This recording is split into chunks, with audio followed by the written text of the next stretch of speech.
వైద్య సేవలను క్షుణ్ణంగా పరిశీలించారు. రాష్ట్రంలో వైద్య సేవలపై రేవంత్ రెడ్డి ప్రభుత్వం ఘోరంగా విఫలమైందని ఎంపీ బద్దిరాజు రవిచంద్ర అన్నారు.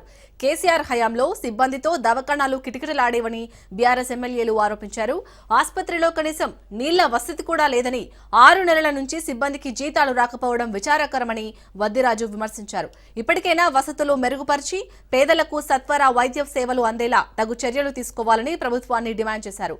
బీఆర్ఎస్ నాయకుడు నవీన్ పుట్టినరోజు సందర్భంగా ఎంపీ రవిచంద్ర, ఎమ్మెల్యే కౌశిక్ రెడ్డిలు శాలువాతో సత్కరించి శుభాకాంక్షలు తెలిపారు.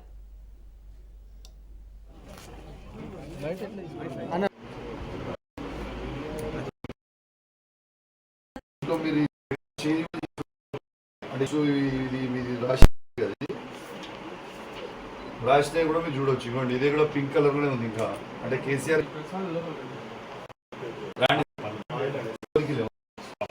స్టాఫ్ నర్సు లేవు, ఎవరికి లేవు. ఇక చూడండి, ఇది మొత్తం కేసీఆర్ ఇచ్చిన ప్రభుత్వానికి శ్రద్ధ లేదు. పాపము వాళ్ళకి చింతాలు కూడా వస్తారు. సరే బయటకు వచ్చి మాట్లాడాలి. వాళ్ళకి జీతాలు ఉండవు, ఎక్స్పైర్ అయిన మెడిసిన్స్ ఉంటాయి, 50% కూడా మెడిసిన్స్ ఉండవు, ఒక్కటి కూడా క్లీన్ ఉండదు. ఏం జరుగుతుందో తెలియదు. రిపోర్ట్ కూడా 24 hours ఇస్తా అంటున్నారు. అక్కడ 48 hours, 70 hours, 72 hours కూడా దిక్కులేదు. ఎక్కడ కూడా పేషెంట్స్ కి ఏమి ఇస్తున్నారో కూడా తెలియని పరిస్థితిలో ఆందోళన. కనీసం ఇక్కడ ఉన్నటువంటి డాక్టర్లకు నీళ్ల వసతి కూడా లేదు. ఒక బకెట్ నీళ్ళు అంగన్వాడీ నుంచి బయట ఇళ్లలోంచి తెచ్చుకొని వాడుకునే పరిస్థితి ఉంది. ఇవన్నీ జీతాలు రాక ఏం లేక ప్రభుత్వం కేసీఆర్ గారు అప్పుడు ఇచ్చినటువంటి, కౌశిక్ చూపించు, అప్పుడు ఇచ్చినటువంటి కేసీఆర్ గారు మా ప్రభుత్వం ఇచ్చినటువంటి మెడిసినే, మా ప్రభుత్వం ఇచ్చినటువంటి అప్పటి నుంచి ఉన్నటువంటి కవర్లే, అప్పటి నుంచి ఉన్నటువంటి బుక్సే ఇప్పటి వరకు రేవంత్ రెడ్డి గారు ప్రభుత్వం వచ్చినాక ఏమీ చేయలేదు. వీటిని పట్టించుకోలేదు. జీతాలు కూడా ఇవ్వని పరిస్థితి దయనీయంగా ఉంది. బస్సు దవాఖానలు వీటిని ఇమ్మీడియట్ గా పట్టించుకోవాలని చెప్పేసి బీఆర్ఎస్ పార్టీ డిమాండ్ చేస్తారు. రాష్ట్ర వ్యాప్తంగా ఎక్కడైతే కేసీఆర్ గారు బస్తీ దవాఖానాలు పెట్టినరో, ఈ రాష్ట్రంలో దాదాపు 450 బస్తీ దవాఖానాలు పెడితే ఇవాళ జిహెచ్ఎంసి లిమిట్స్ లోనే 350 బస్తీ దవాఖానాలు పెట్టడం జరిగింది.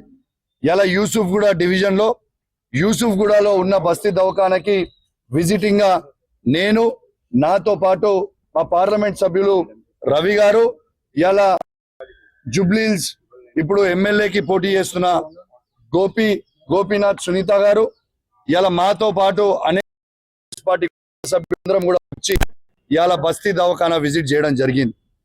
ఇలా దారుణమైన పరిస్థితి ఉందంటే వాస్తవంగా కూడా మేము ఇట్లా రోడ్డు మీద తిరుగుతూ ఉంటే ప్రజలు చెప్తా ఉన్నారు, ఇలా కేసీఆర్ గారు ఉన్నప్పుడు అద్భుతంగా ఉండే, ఇలా కనీసం కూడా ఇలా బస్తీ దవాఖానాలో డాక్టర్లు లేరు, ఇలా కనీసం స్టాఫ్ నర్సులు లేరు, సపోర్ట్ స్టాఫ్ లేరు, చాలా బాధాకరంగా ఉంది, ఇబ్బందికరంగా ఉంది అని చెప్తా ఉంటే మేము విజిటింగ్కి వచ్చినాం.